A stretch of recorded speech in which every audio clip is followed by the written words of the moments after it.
Simula sa ngayon mismo, mayroon kang isang agarang kaso na kailangan mong kalagan. Isang buhol na sa tingin mo ay imposible ng kalagin sa iyong buhay. Isang sitwasyon na nagpaparamdam sa iyo na nakatali ka, walang pag-asa, at tila ba wala ng katapusan ang iyong paghihirap. Alam kong nararamdaman mo ang bigat niyan, ang hapdi ng pagkabigo, ang pagdududa sa bawat sulok ng iyong puso. Pero kaibigan, hayaan mong sabihin ko sa iyo, nandito ka ngayon dahil mayroon akong ibubunyag na isang napakalakas na dasal at isang daan na maaaring magpabago sa lahat.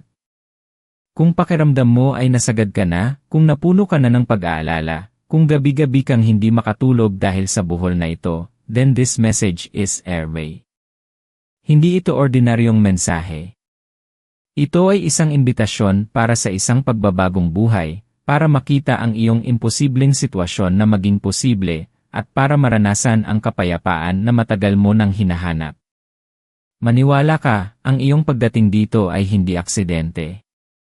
Ang iyong intuition ay nagdala sa iyo sa mismong sandaling ito, at mayroong isang dahilan kung bakit. Kaya huminga ng malalim at simulan natin ang pagkalag ng mga buhol. Noong nasa halos 14 na taon ako, naranasan ko ang isang krisis na humugis sa aking pagkatao at halos nagpabagsak sa akin. Hindi ito krisis sa pera, hindi ito sa kalusugan, kundi isang buhol na may kinalaman sa aking pamilya na tila hindi mababago. Mayroon akong isang kapatid na naligaw ng landas, at sa bawat araw, nakikita ko ang aming pamilya na unti-unting nadudurog. Ang bawat pagtatangka naming tulungan siya ay nauwi sa kabiguan. Ang bawat pakiusap ay tila dumadaan lamang sa hangin. Naramdaman ko ang kawalang kakayahan, ang galit, ang takot na baka mawala na siya ng tuluyan. Ang buhol na ito ay sobrang higpit, sobrang komplikado, na sa bawat araw, mas lalo itong humihigpit at nakakasakal. Ito ay parang isang gansilyo na bawat tahi ay isang problema, at sa dulo, hindi mo na alam kung paano sisimulan ang pagkalat. Naaalala ko pa ang bawat gabing umiiyak ako, nagtatanong sa Diyos kung bakit, kung kailan matatapos ang paghihirap. Marahil ay nararamdaman mo rin ngayon ang bigat ng isang ganyang buhol sa iyong buhay. Isang buhol na humihigpit, nangungonsume, at nagtatanggal ng pag-asa. Ang kwento ng aking kapatid ay isa lamang sa milyon-milyong buhol na nararanasan ng mga tao. Ang mga buhol na ito ay maaaring nasa iba't ibang anyo. Maaaring ito ay buhol sa relasyon, isang pagkakasalang hindi mo makalimutan, o isang hinanakit na matagal mo nang dinadala. Maaari rin itong buhol sa iyong pananalapi, isang utang na lumalaki at nagpapahirap sa iyo. Baka naman buhol ito sa iyong kalusugan, isang sakit na hindi mo maintindihan o isang karamdaman na nagpapahina sa iyong loob. O kaya ay buhol ito sa iyong sarili, isang pagdududa sa iyong kakayahan, isang matinding takot sa hinaharap, o isang pakiramdam ng kawalang saysay. Ang bawat buhol ay may kanya-kanyang bigat, ngunit iisa ang kanilang layunin, ang pigilan kang makamtan ang kapayapaan at kaganapan. Ang sabihin sa iyo na imposible, na wala ng paraan, na sumuko ka na lang.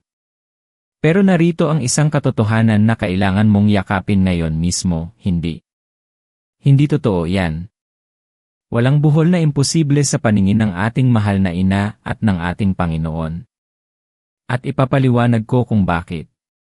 Ang debosyon sa Birheng Tagapagkalag ng mga buhol, o Our Lady on Tear of Knots, ay hindi lamang isang simpleng dasal o isang simpleng imahe. Ito ay isang makapangyarihang paanyaya na ilatag ang lahat ng iyong pasanin, ang lahat ng iyong imposibleng buhol, sa kanyang mapagmahal na mga kamay. At sa kanyang walang hanggang pagmamahal at pagtawag sa kanyang anak, si Jesus, ay makikita mo ang paraan para kalagin ang bawat isa. Ang Birheng Maria sa kanyang pagiging ina ay narito para sa iyo. Siya ang inang hindi kayang tingnan ang kanyang anak na naghihirap ng walang ginagawa. Pero bago tayo tuluyang sumisid sa kung paano mo ito gagawin, hayaan mo akong bigyan ka ng isang mahalagang paalala. Ang pagkalag ng mga buhol ay hindi isang instant na solusyon. Hindi ito isang magic spell na sasambitin mo at mawawala ang lahat. Ito ay isang proseso. Isang paglalakbay ng pananampalataya, tiwala, at pagpapakumbaba. At sa paglalakbay na ito, kakailanganin mo ang matinding determinasyon at pagtitiyaga. Pero ipinapangako ko sa iyo, ang bawat hakbang ay magiging sulit. Ang bawat pagkalag ng buhol ay magdadala sa iyo sa isang mas malalim na kapayapaan at pag-unawa sa iyong sarili at sa kalooban ng Diyos. Maraming nag-iisip na ang dasal ay para lamang sa mga banal o sa mga walang ginagawa. Hindi. Ang dasal ay ang iyong lakas, ang iyong koneksyon, ang iyong lifeline sa mga sandali ng kaguluhan. Naaalala ko ang kwento ni Elena, isang dating kasamahan sa trabaho. Mayroon siyang napakalaking buhol sa kanyang pamilya. Isang away samana na naghati sa kanyang mga kapatid.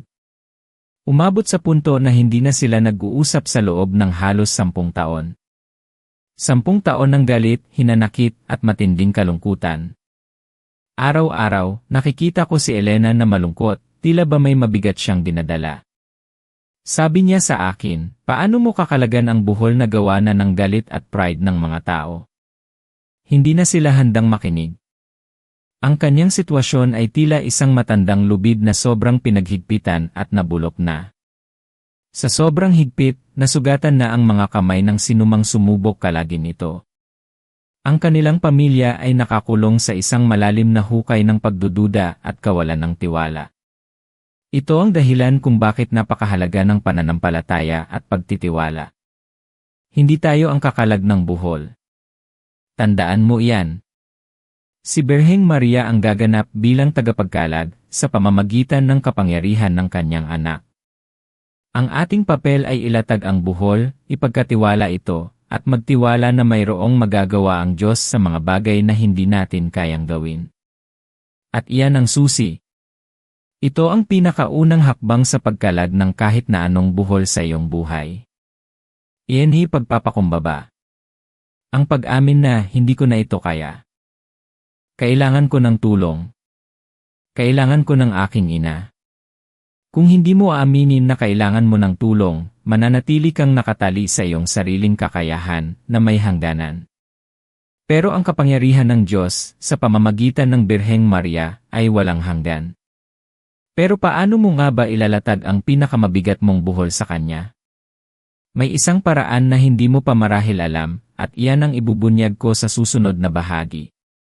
Ito ay higit pa sa simpleng pagdarasal ng rosaryo, bagamat iyon ay napakahalaga. Ito ay tungkol sa isang matinding koneksyon, isang pag-uusap mula sa puso, at isang tiwala na walang pasubali.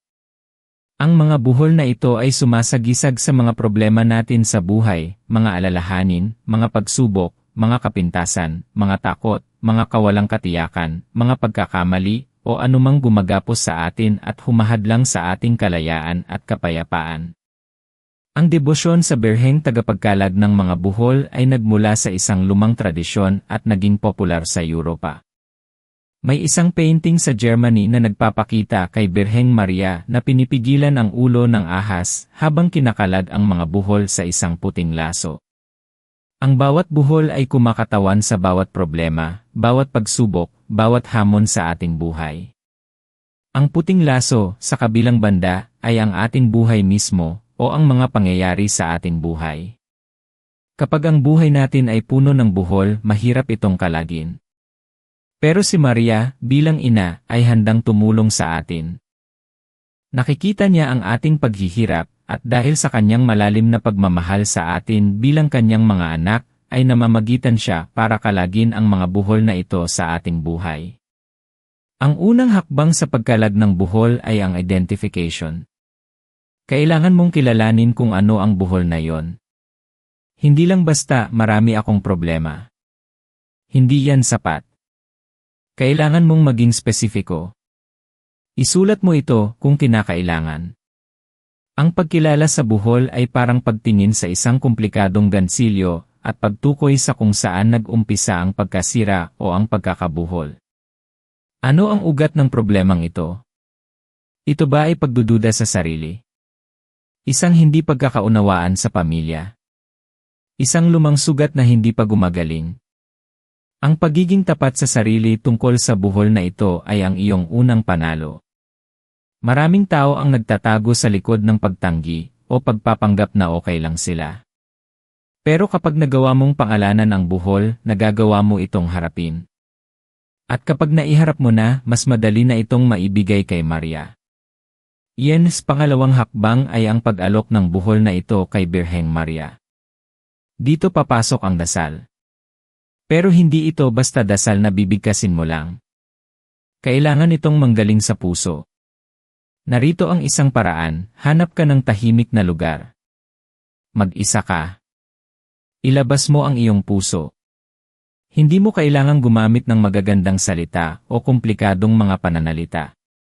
Mahalaga ang sinseridad. Hawakan ang isang rosaryo kung mayroon ka.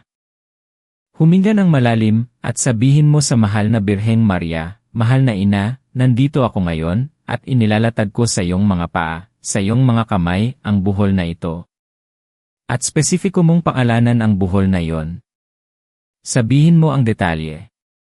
Ang sakit na dinadala mo. Ang takot na nararamdaman mo. Ang kawalan ng pag-asa. Halimbawa, kung ang buhol mo ay tungkol sa iyong anak na naliligaw ng landas, sabihin mo, "Mahal na ina, inilalatag ko sa iyo ang buhol ng aking anak na si." Naliligaw siya ng landas. Nalululong sa masamang bisyo. Nasasaktan ako at ang buong pamilya. Hindi ko na alam kung paano ko siya matutulungan. Sa iyong mga kamay, inilalatag ko siya. Kalagin mo ang buhol na ito, inang mapag-aruga. O kaya, kung buhol sa pananalapi, "Mahal na ina, inilalatag ko sa iyo ang buhol ng aking pagkakautang na. Nahihirapan ako sa pagbabayad. Natatakot ako sa kinabukasan ng aking pamilya." Kalagan mo ang buhol na ito, inang nagbibigay pag-asa. Mahalaga na sa bawat pagbigkas ng iyong buhol, ay kasama ang iyong pag-amin ng kawalang kakayahan at ang iyong pagtitiwala sa kanyang kapangyarihan. Ito ang punto kung saan nagsisimula ang paglipat ng pasanin mula sa iyong balikat patungo sa kanyang balikat. Isipin mo, ang Diyos at si Maria ay naghihintay lamang na ibigay mo ang buhol na iyan sa kanila. Hindi nila ito kukunin kung hindi mo kusang loob na ilalatag. Ang paglaya sa mga buhol ay nangangahulugan ng pagtanggap ng iyong papel, hindi bilang tagapagresolba, kundi bilang tagapagdala ng problema na handang magtiwala. Pero may isang uri ng buhol na mahirap kalagin kaysa sa lahat. Iyan ang buhol ng puso. At may espesyal na paraan para doon. Ang buhol ng puso ay ang mga sugat na matagal nang nanatili sa iyong kalooban. Ang pagpapatawad na hindi mo maibigay sa iba o sa iyong sarili. Ang pait na dinadala mo. Ang galit. Ang inggit. Ang mga ito ay nakatali sa mismong kaibuturan ng iyong pagkatao. At kapag nakabuhol ang puso mo, mahirap kalagan ang ibang buhol. Bakit? Dahil ang puso ang sentro ng iyong pananampalataya, ng iyong pag-asa, ng iyong pagmamahal. Kung ito ay puno ng mga buhol, nagiging mahirap para sa iyo na tanggapin ang biyaya at tulong na ipinapadala sa iyo. Ito ay parang isang gripo na barado. Kahit anong gawin mong pagbukas, walang tubig na lalabas dahil sa bara. Para sa buhol ng puso, ang kinakailangan ay ang matinding pagpapakumbaba at pagpapatawad. Hindi lang paghingi ng tulong kay Maria, kundi ang paghingi rin ng tulong para makapagpatawad. Kung may kinagagalitan ka, kung may hindi ka mapatawad, ilatag mo rin yan. Sabihin mo, "Mahal na ina, inilalatag ko sa iyo ang buhol ng aking kapaitan at kawalan ng pagpapatawad kay o sa aking sarili. Hirap akong patawarin siya sila ang aking sarili. Palambutin mo ang aking puso. Tulungan mo akong kalagan ang buhol na ito upang makalaya ako sa galit at kapaitan." Ang pagpapatawad ay hindi para sa kanila. Ito ay para sa Eve. Ito ang nagpapalaya sa Eve. At ito ay isang proseso na kayang-kaya mong gawin sa tulong ni Maria. Marahil iniisip mo, para sa iba yan, hindi para sa akin. Hindi. Ang paniniwalang iyan ang unang buhol na kailangan nating kalagin ngayon. Ang buhol ng pagdududa sa sarili. Ang pagdududa na karapat-dapat ka sa pagmamahal at pagtulong ng Diyos. Hindi ito totoo. Ikaw ay espesyal. Ikaw ay minamahal. Nilikha ka sa wangis ng Diyos. At ang iyong buhay ay may layunin, kahit pa sa mga sandaling ito, ay hindi mo pa ito nakikita ng malinaw. Ang mahal na ina ay hindi pumipili ng mga anak. Minamahal niya ang lahat. Ang tanging kailangan ay ang iyong buong tiwala at pananampalataya. Kaya't kalagan mo na ang buhol ng pagdududa sa iyong sarili. Ikaw ay karapat-dapat. Ikaw ay mahalaga. Tandaan ang kwento ni Elena. Ang kanyang buhol sa pamilya. Sinimulan niyang gawin ito. Araw-araw, nagdarasal siya sa birheng tagapagkalag ng mga buhol. Inilalatag niya ang bawat kapaitan, ang bawat galit, ang bawat pagdududa sa kanyang mga kapatid. Hindi agad-agad nangyari ang pagbabago. Sa loob ng ilang buwan, tila walang pag-usad. Pero nagpatuloy siya. Nagtiwala siya. At dahan-dahan, may kakaibang kapayapaan ang bumalot sa kanya. Hindi nagbago ang kanyang mga kapatid, pero nagbago ang kanyang puso. At iyon ang unang sign ng pagkalad. Naging mas payapa siya. Naging mas handa siyang makinig. At sa isang hindi inaasahang pagkakataon, nagkaroon sila ng pagkakataong magkausap. Isang simple at maikling pag-uusap.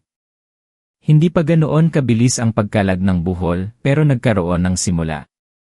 Isang butil ng pag-asa. Iyan ang ginagawa ni Maria. Binibigyan kanya ng lakas para harapin ang imposible, at binubuksan niya ang mga pintuan na akala mo ay sarado na ng tuluyan. Pero ang pananampalataya ay hindi lamang basta pagdarasal. Ito ay pananampalatayang may kasamang gawa. Ano ang ibig sabihin nito? Kung idinadalangin mo na kalagan ang buhol ng iyong kalusugan, kailangan mong gawin ang iyong bahagi. Kumonsulta sa doktor. Magbago ng lifestyle. Kung idinadalangin mo ang buhol ng relasyon, kailangan mong maging handang makipag-usap, magpatawad, o gumawa ng aksyon na magpapagaling sa relasyon. Kung idinadalangin mo ang buhol sa pananalapi, kailangan mong maging handang magtrabaho, maging matalino sa paggastos, at humanap ng mga pagkakataon. Hindi ito magic. Ito ay biyaya na nangangailangan din ng iyong kooperasyon. Ang Birheng Maria ay hindi isang tagapagbigay ng instant na solusyon ng walang kapalit. Siya ay isang ina na ginagabayan tayo sa tamang direksyon, binibigyan tayo ng lakas, at tinutulungan tayong gumawa ng mga tamang desisyon. Iyan ikatlong hakbang, na kasama ng pag-aalok ng buhol, ay ang pagtitiyaga.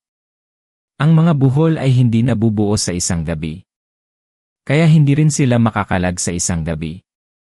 Kung minsan, kailangan ng araw-araw na pagdarasal, araw-araw na pagtitiwala. Ang mga oras na pakiramdam mo ay walang nangyayari, iyan ang oras kung kailan sinusubok ang iyong pananampalataya. Ito ang oras na kailangan mong lumaban sa tukso na sumuko. Ang mahal na ina ay gumagawa sa kanyang sariling oras, at sa oras ng Diyos. Hindi sa ating oras. At madalas, ang kanyang paraan ay hindi ang ating paraan. Ang pinakamahalagang aral dito ay ang pagtanggap na may mas malaking plano ang Diyos para sa iyo, at ang kanyang mga paraan ay higit na dakila kaysa sa ating nauunawaan. Isipin ang isang hardinero. Nagtatanim siya ng buto.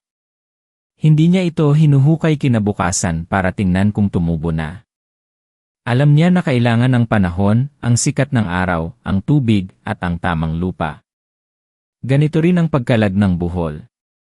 Nagtatanim ka ng binhi ng pananampalataya. Naglalatag ka ng iyong buhol. At pagkatapos ay naghihintay ka, nagtitiwala ka, at nagpapatuloy ka sa paggawa ng iyong bahagi. At isang araw, magugulat ka na lang, bigla mong makikita ang pagbabago. Bigla mong mararamdaman ang kapayapaan. Bigla mong malalaman na ang buhol na yon, na sa tingin mo ay imposible, ay kinalagan na. Sabihin mo sa comments kung saan ka nanonood at kung ang mensaheng ito ay pumupukaw sa iyong puso. Ito ay malaking tulong sa akin para maintindihan ang ating pamilya dito at makagawa pa ng mas marami pang nakakapagpabagong nilalaman. Nais kong marinig ang iyong kwento, ang iyong nararamdaman, at kung paano ka tinutulungan ng mensaheng ito sa iyong paglalakbay. Ngayon, pag-usapan natin ang mga specific na dasal. Bukod sa personal mong paglalatag ng buhol kay Maria, mayroon tayong nobena sa Birheng Tagapagkalad ng mga buhol. Ang nobena ay 9 na araw ng pagdarasal na may intensyon. Sa bawat araw ng nobena, ibibigay mo kay Maria ang isa sa iyong mga buhol o ang isa sa mga aspeto ng iyong isang malaking buhol. Mahalaga na gawin ito ng may katapatan at buong pananampalataya. Ang bawat araw ay isang hakbang. Ang bawat dasal ay isang tahi na kinakalad. Narito ang simpleng balangkas ng nobena para sa bawat araw. Hindi ko ididiskurso ang buong dasal na nakasulat sa nobena, kundi ang mga pangunahing punto na dapat mong tandaan at sundin. Simulan mo sa panalangin sa Espiritu Santo. Mahalaga ito upang ang iyong puso at isip ay maging bukas sa mga inspirasyon at paggabay ng banal na Espiritu. Hilingin mo na liwanagan kanya, na bigyan ka ng kapayapaan, at ng kakayahang maunawaan ang kanyang kalooban. Ito ay parang paghahanda ng lupa bago mo itanim ang binhi. Kailangan mong ihanda ang iyong sarili. Pagkatapos nito, ang iyong contrition. Ang paghingi ng tawad sa lahat ng iyong kasalanan. Bakit mahalaga ito? Dahil ang kasalanan ay parang karagdagang buhol. Parang isang balakid na humaharang sa biyaya. Kapag humingi ka ng tawad, nililinis mo ang iyong puso at ginagawa itong mas bukas sa pagtanggap ng tulong mula sa langit. Hindi ito tungkol sa pakiramdam ng pagkakasala, kundi sa pagpapakumbaba at pagkilala sa iyong pagiging tao. Ang pag-amin ng iyong mga pagkukulang ay isang mahalagang hakbang tungo sa pagkalag ng mga buhol. Pagkatapos, bigkasin mo ang 3 bezi namin, 3 lead Ginoong Maria, at 1 luwalhati sa Birheng Tagapagkalad ng mga buhol. Ito ay pagpapakita ng iyong paggalang at pagmamahal sa mahal na ina. Ang mga panalangin na ito ay pamilyar at nagbibigay ng kapanatagan. Pagkatapos nito, bawat araw ng nobena ay mayroong specific na reflection at panalangin.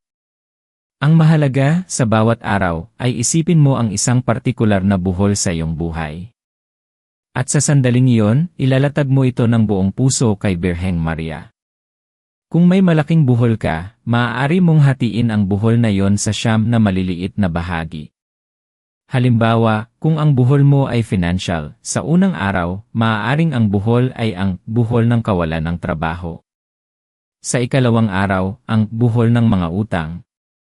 Sa ikatlong araw, ang buhol ng takot sa kinabukasan ng aking pamilya dahil sa pera. Sa ika-4 na araw, ang buhol ng aking pagdududa sa kakayahan kong kumita. Nauunawaan mo ba? Gawin itong personal. Gawin itong totoo.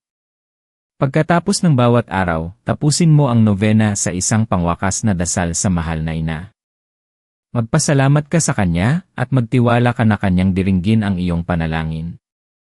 Magpasalamat ka kahit hindi mo pa nakikita ang resulta. Ang pasasalamat ay isang makapangyarihang tool. Ito ay nagbubukas ng pintuan para sa mas marami pang biyaya. Ipinapakita nito na ikaw ay may pananampalataya, na hindi ka nagdududa, at na nagtitiwala ka sa kanyang kalooban. Huwag kang matakot na maging vulnerable kay Maria. Siya ang ina. Siya ang nakakaintindi ng iyong mga hinaing, ng iyong mga pighati, ng iyong mga luha.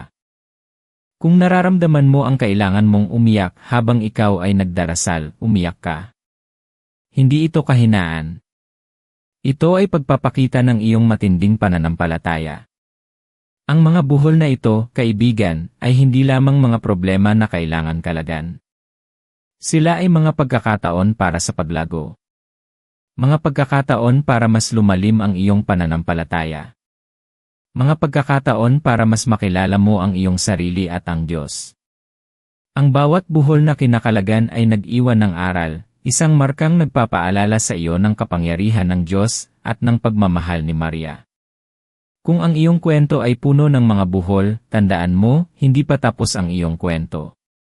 Ang iyong kwento ay mayroong plot twist, isang pagbabago, isang pagkalad. At ang pagkalag na iyon ay magdadala sa iyo sa isang mas mataas na antas ng kapayapaan, kagalakan, at layunin. Isipin mo ang iyong sarili pagkatapos kalagan ang lahat ng mga buhol na yan. Paano ang pakiramdam? Malamang ay pakiramdam mo ay malaya ka, magaan ang iyong puso, at puno ng pag-asa. Mas malaya kang huminga.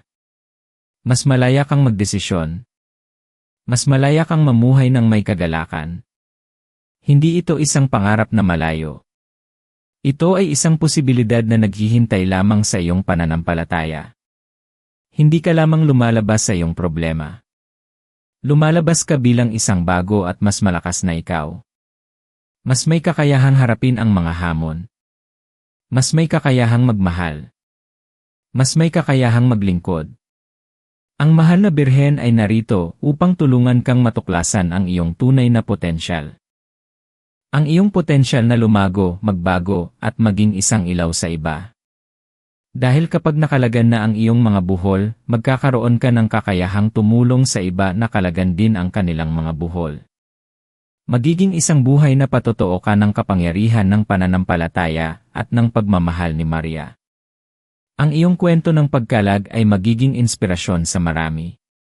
Hindi ito tungkol sa pagiging perpekto, kundi sa pagiging totoo, sa pagiging bukas sa biyaya, at sa pagiging handang magtiwala.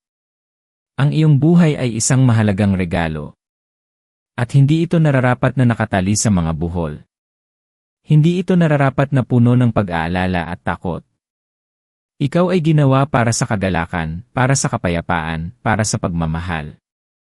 Kung minsan, ang mga buhol na ito ay nagpaparamdam sa atin na hindi tayo karapat-dapat. Na hindi tayo sapat. Na tayo ay pabigat. Pero tandaan mo, hindi iyan ang katotohanan. Ang katotohanan ay ikaw ay minamahal, ikaw ay may halaga, at ikaw ay may layunin. Ang Diyos ay may planong maganda para sa iyo, isang planong puno ng pag-asa at kinabukasan. Huwag mong hayaang nakawin ng buhol na iyan ang iyong pag-asa. Hindi nagtatapos dito ang iyong kwento. Sa halip, ito ang simula ng isang bagong kabanata. Kailangan mong maniwala sa iyong sariling kakayahan na makabangon, na lumaban. Hindi ka nag-iisa sa laban na ito. Kasama mo ang Birheng Maria. Kasama mo ang Diyos. At kasama mo ang milyon-milyong taong nagdarasal din para sa pagkalag ng kanilang mga buhol. Ang iyong pananampalataya, kahit gaano kaliit, ay may kakayahang magpabago ng mga bundok. Kaya huwag kang mawalan ng pag-asa. Patuloy na magtiwala. Patuloy na magdasal. Patuloy na ilatag ang iyong mga buhol sa kanyang mapagmahal na mga kamay. At sa tamang panahon, sa perpektong paraan ng Diyos, makikita mo ang mga buhol na iyon na unti-unting kumakalag, hanggang sa ganap na maging malaya ang iyong buhay. Narito ang isang pangwakas na dasal, isang matinding pag-aalay sa Birheng tagapagkalag ng mga buhol. Naway ang dasal na ito ay maging sandata mo, ang iyong kalasag, at ang iyong pag-asa sa mga panahong pakiramdam mo ay nakatali ka. Ibuhos mo ang iyong buong puso sa bawat salita. Mahal na Birheng Maria, o Birheng tagapagkalag ng mga buhol, inang puno ng biyaya at habag, lumalapit po ako sa inyo ngayon, sa inyong paanan, na may pusong puno ng pag-asa at pananampalataya. Kinikilala ko po ang inyong kapangyarihan, ang inyong pagmamahal bilang ina, at ang inyong kakayahang mamagitan sa amin sa iyong pinakamamahal na anak, si Jesus. Inang mahal, inilalatag ko po sa inyong mga kamay ang lahat ng buhol sa aking buhay. Ang mga buhol na nagpapahirap sa akin, ang mga buhol na tila imposible ng kalagan. Inilalatag ko po sa inyo ang buhol ng Inang mahal, kalagan mo po ito. Inilalatag ko po sa inyo ang buhol ng Inang mahal, kalagan mo po ito at bigyan mo po kami ng pagpapatawad. Inilalatag ko po sa inyo ang buhol ng Inang mahal, kalagan mo po ito at punuin mo po ako ng kapayapaan, tapang, at matibay na pananampalataya. Inang tagapagkalag ng mga buhol, ipinagkakatiwala ko po sa iyo ang aking buong buhay. Ang aking mga alalahanin, ang aking mga takot, ang aking mga pangarap, at ang aking mga paghihirap. Alam kong hindi mo ako pababayaan. Alam kong naririnig mo ang aking panalangin. Ipinapanalangin ko rin po ang lahat ng nakararamdam ng pagkalito, ng pagkadismaya, at ng kawalan ng pag-asa dahil sa mga buhol sa kanilang buhay. O mahal na ina, gabayan mo po sila. Yakapin mo po sila. At ipakita mo po sa kanila ang daan patungo sa kalayaan at kapayapaan. Bigyan mo po ako ng lakas upang patuloy na magtiwala, patuloy na manampalataya, at patuloy na magtiyaga. Turuan mo po akong maging higit na mapagmahal, mapagpatawad, at mapagpakumbaba. Salamat po, mahal na ina, sa iyong walang sawang pagmamahal at pag-aalaga. Salamat po sa iyong pamamagitan. Salamat po sa inyong pagkalag ng mga buhol na sa tingin ko ay imposible.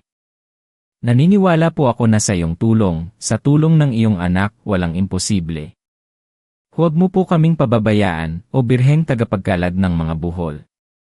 Manatili ka po sa amin sa bawat sandali ng aming buhay. Amen. Mahal na kaibigan, ang iyong potensyal ay napakalaki, mas malaki kaysa sa anumang buhol na iyong dinadala. Ikaw ay ginawa para sa isang pambihirang buhay. Ang iyong kwento ay hindi nagtatapos dito. Ang pinakamahusay sa iyo ay darating pa, at nasa iyo ang lahat ng kailangan mo sa iyong loob upang makamit ito, kasama ang tulong ng ating Inang Birheng Maria. Huwag kang matakot na bumalik sa video na ito sa tuwing pakiramdam mo ay muling humihigpit ang iyong mga buhol. Mag-subscribe ka sa channel na ito kung nahanap mo ang kapayapaan at pag-asa sa mensaheng ito. At i-click mo ang bell icon para lagi kang updated sa ating mga susunod na mensahe ng pagbabago. I-share mo rin ang video na ito sa sinumang kilala mong nangangailangan din ng agarang pagkalag ng buhol sa kanilang buhay.